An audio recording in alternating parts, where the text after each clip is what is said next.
TED Women, what's up? Not good enough. Hello, TED Women, what is up? My name is Maysoon Zayed, and I am not drunk, but the doctor who delivered me was. He cut my mom 6 different times in 6 different directions, suffocating poor little me in the process. As a result, I have cerebral palsy, which means I shake all the time. Look. It's exhausting. I'm like Shakira meets Muhammad Ali. CP is not genetic. It's not a birth defect. You can't catch it. No one put a curse on my mother's uterus, and I didn't get it because my parents are first cousins, which they are. It only happens from accidents, like what happened to me on my birthday. Now, I must warn you, I'm not inspirational. And I don't want anyone in this room to feel bad for me, because at some point in your life, you have dreamt of being disabled. Come on a journey with me. It's Christmas Eve. You're at the mall. You're driving around in circles looking for parking. And what do you see? 16 empty handicap spaces. And you're like, God, can't I just be a little disabled?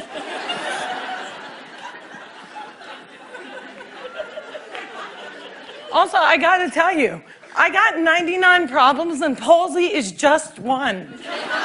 If there was an oppression Olympics, I would win the gold medal. I'm Palestinian, Muslim, I'm female, I'm disabled, and I live in New Jersey.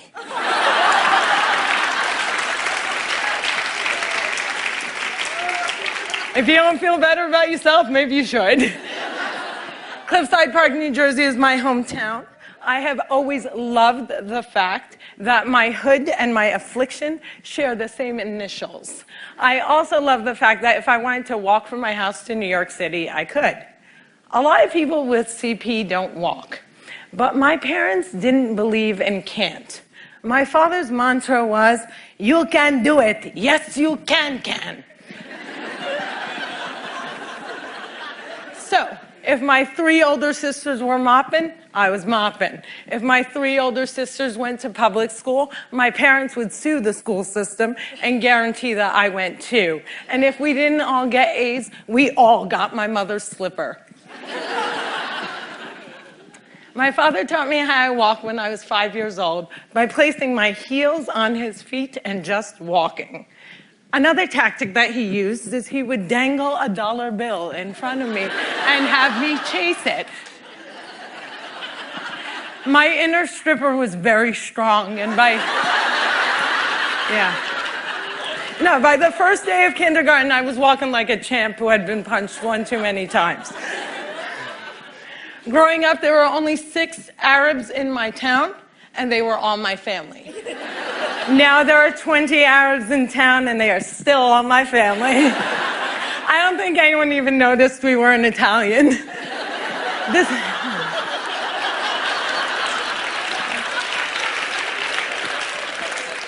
This was before 9/11 and before politicians thought it was appropriate to use "I hate Muslims" as a campaign slogan. The people that I grew up with had no problem with my faith. They did, however, seem very concerned that I would starve to death during Ramadan. I would explain to them that I have enough fat to live off of for 3 whole months, so fasting from sunrise to sunset is a piece of cake. I have tap danced on Broadway. Yeah, on Broadway. It's crazy. My parents couldn't afford physical therapy, so they sent me to dancing school. I learned how to dance in heels, which means I can walk in heels. And I'm from Jersey, and we are really concerned with being chic. So if my friends wore heels, so did I. And when my friends went and spent their summer vacations on the Jersey Shore, I did not. I spent my summers in a war zone because my parents were afraid that if we didn't go back to Palestine every single summer, we'd grow up to be Madonna.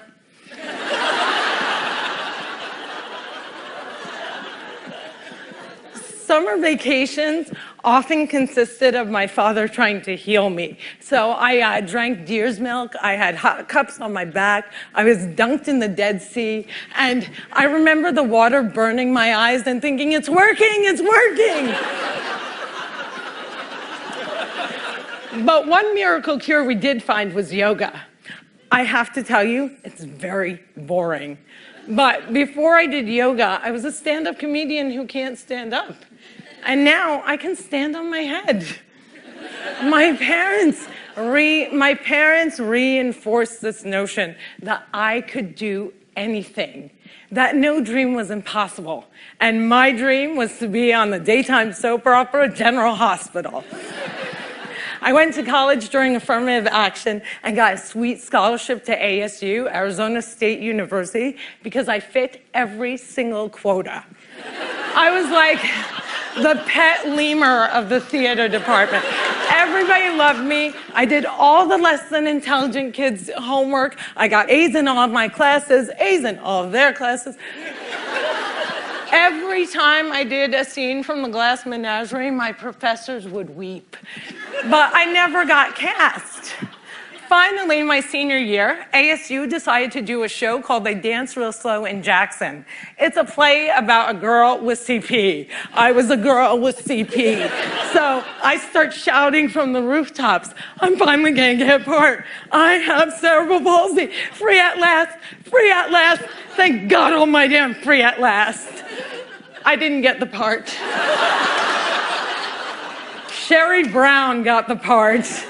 I went racing to the head of the theater department, crying hysterically like someone shot my cat, to ask her why. And she said it was because they didn't think I could do the stunts. I said, excuse me, if I can't do the stunts, neither can the character.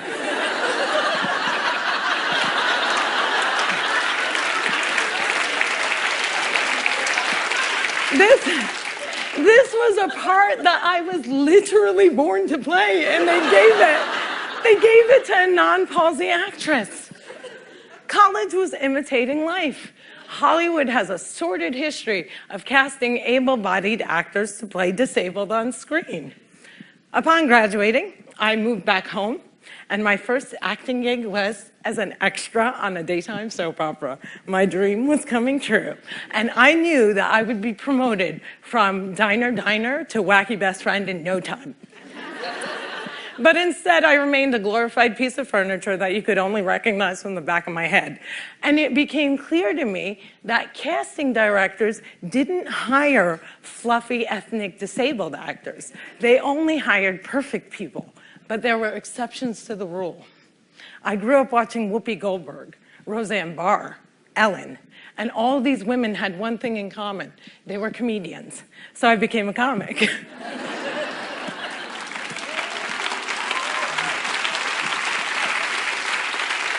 My first gig was driving famous comics from New York City to shows in New Jersey. And I'll never forget the face of the first comic I ever drove when he realized that he was speeding down the New Jersey Turnpike with a chick with CP driving him.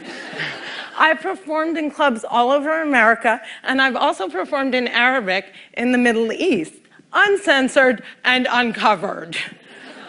Some people say I'm the first stand-up comic in the Arab world. I never like to claim first, but I do know that they never heard that nasty little rumor that women aren't funny and they find us hysterical.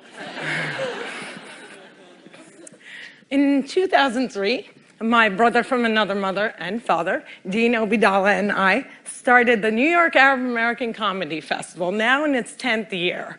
Our goal was to change the negative image of Arab Americans in media, while also reminding casting directors that South Asian and Arab are not synonymous.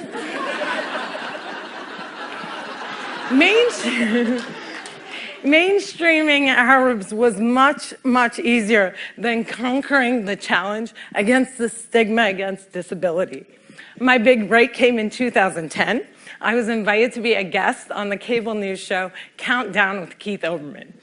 I walked in looking like I was going to the prom, and they shuffle me into a studio and seat me on a spinning rolling chair. So I looked at the stage manager and I'm like, excuse me, can I have another chair? And she looked at me and she went, 5, 4, 3, 2, and we were live, right? So I had to grip onto the anchor's desk so that I wouldn't roll off the screen during the segment. And when the interview was over, I was livid. I had finally gotten my chance and I blew it. And I knew I would never get invited back. But not only did Mr. Oberman invite me back, he made me a full-time contributor and he taped down my chair.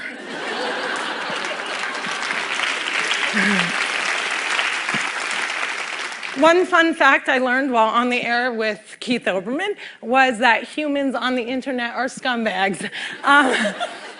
People say children are cruel, but I was never made fun of as a child or an adult. Suddenly, my disability on the World Wide Web is fair game. I would look at clips online and see comments like, yo, why is she tweaking? Yo, is she retarded? And my favorite, poor Gumby-mouthed terrorist, what does she suffer from? We should really pray for her. One commenter even suggested that I add my disability to my credits. Screenwriter, comedian, palsy. Disability is as visual as race. If a wheelchair user can't play Beyonce, then Beyonce can't play a wheelchair user. The disabled are the largest... Yeah, clap for them, man. Come on.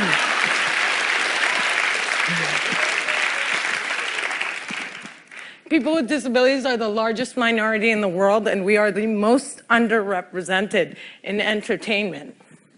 The doctor said that I wouldn't walk, but I am here in front of you.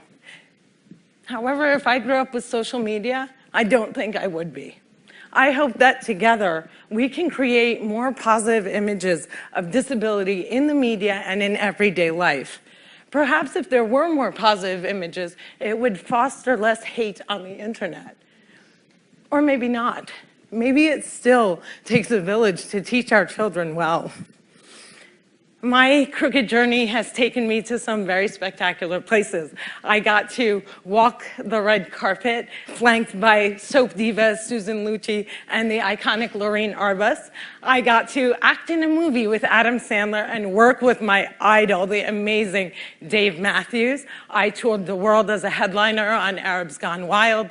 I was a delegate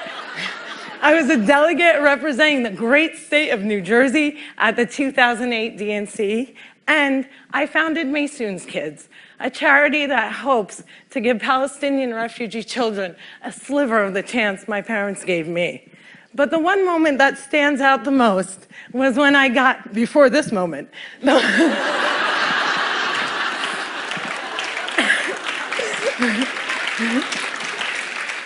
but the one moment that stands out the most was when I got to perform for the man who flies like a butterfly and stings like a bee, has Parkinson's and shakes just like me, Muhammad Ali.